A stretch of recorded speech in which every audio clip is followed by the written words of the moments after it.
ইসলামী bank news top 10। অন্তর্বর্তী সরকারের মেয়াদ যত কম হয় ততই ভালো। সংস্কারের ওপর নির্ভর করছে জাতীয় নির্বাচন, এএফপিকে সাক্ষাৎকারে বলেছেন ডক্টর ইউনূস। আজারবাইজানের প্রেসিডেন্ট ইলহাম আলিয়েভের সঙ্গে প্রধান উপদেষ্টা ডক্টর মোহাম্মদ ইউনূসের বৈঠক, দ্বিপক্ষীয় বিভিন্ন বিষয়ে আলোচনা।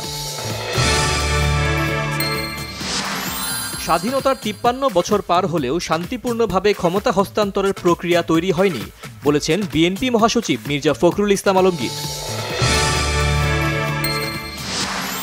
আওয়ামী লীগের নেতাকর্মীদের আবারও প্রতিরোধের কথা বলে উস্কে দিচ্ছেন শেখ হাসিনা, অভিযোগ বিএনপির সিনিয়র যুগ্ম মহাসচিব রুহুল কবির রিজভীর।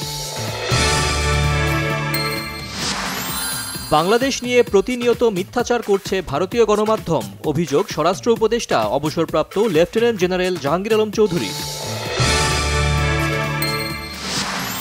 প্রার্থীদের কাছ থেকে মুচলেকা নিয়ে নির্বাচনে আসতে হবে রাজনৈতিক দলগুলোকে, বলেছেন সুশাসনের জন্য নাগরিক সুজনের ভারপ্রাপ্ত সভাপতি বিচারপতি এম এ মতিন।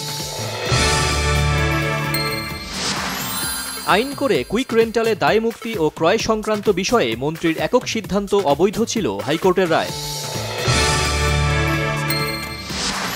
হত্যা মামলায় হাজী সেলিমের ছেলে ঢাকা ৭ আসনের সাবেক এমপি সোলাইমান সেলিমকে গ্রেফতার করেছে পুলিশ, ১০ দিনের রিমান্ড আবেদন।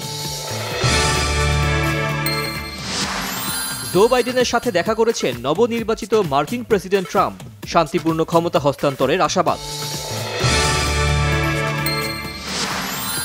এক বছরে ৮ বার ২০০-র বেশি স্কোরের রেকর্ড ভারতের, তৃতীয় টি-20-তে দক্ষিণ আফ্রিকাকে হারালো ১১ রানে।